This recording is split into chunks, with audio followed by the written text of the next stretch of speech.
لومړی موخه مو همدغه ده چې د هیواد د سمسورتیا لپاره موږ نیالګي کېدو. دغه یو لړۍ یا دغه یو مهم شروع کړی دی چې نن تاسو ملي لوبغاړي وینئ، د کرکټ بورډ محترم سیو صاحب، محترم کوچ صاحب چې موږ د نیالګیو د کېښودلو لپاره نن کرکټ بورډ ته راغونډ شوي یو. دغه لړۍ به نورو ولایتونو ته انشاءالله غځوو د وطن د زرغونتیا او د سمسورتیا په خاطر باندې. دا په موږ تاسو باندې یو سنتي حق دی چې د صدقې جاریه په خاطر مې یوه ونه کېدو، او پیغام مې هم همدغه دی له هېوادوالو نه چې حد اقل یوه ونه خو د حمل میاشت کې د وطن د سمسورتیا د زرغونتیا په خاطر کېږدو.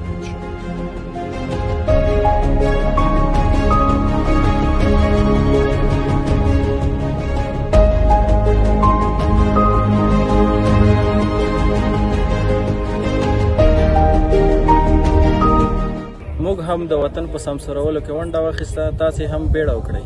خپل وطن او چاپیریال د نیالګیو په کینولو سره ښایسته او سمسور کړئ. نهال شانی صدقه جاریه است. راځئ د هیواد د سمسورتیا په موخه یو نیالګی کینوو.